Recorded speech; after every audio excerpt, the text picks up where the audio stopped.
extrait que j'aime beaucoup, qui est sur celui-là. Alors celui-là, il n'a pas été publié chez Gallimard, mais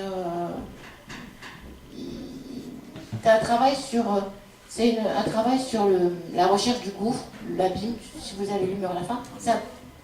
Et le gouffre, l'abîme, l'Internet. Internet.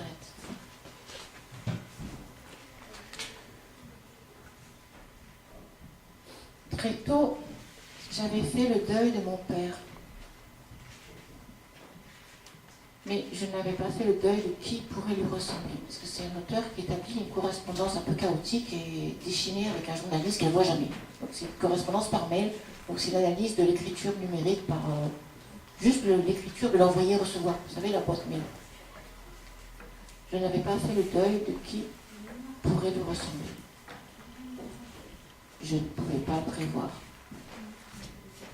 Il a fallu qu'il arrive pour que s'ouvre à nouveau ce gouffre qui m'inspire, m'absorbe.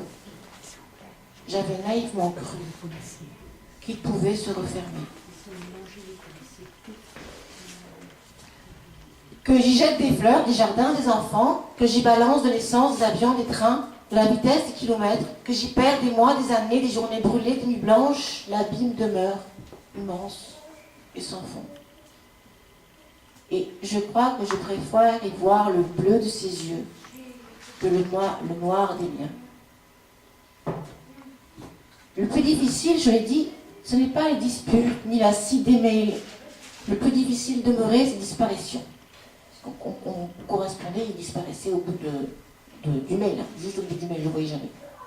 Nette, précise, contre la brume de la toile, son absence, je pourrais la découper au couteau. Jamais cette relation n'aurait existé sans l'apparition du mail.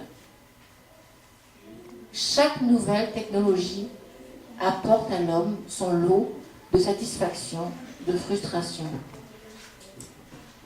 Les premiers téléphones avaient bien amené l'épouvante de cette sonnerie qui sonne, résonne dans le vide.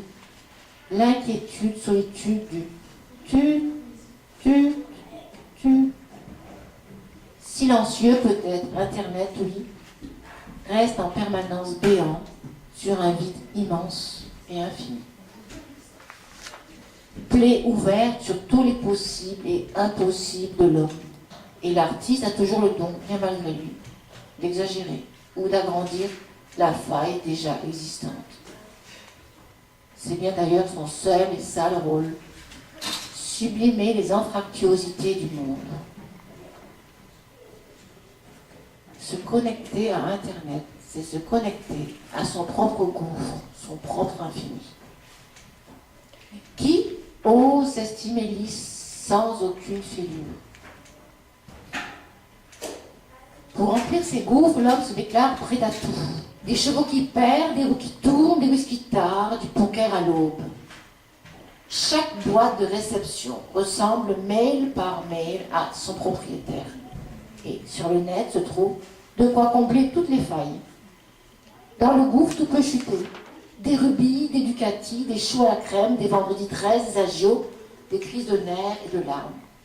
Rien ne satisfera l'abîme, lequel jamais ne rendra ce que l'on vient d'y jeter. Les failles n'appellent que cela, être comblé reçu, sitôt oublié, poubelle supprimée.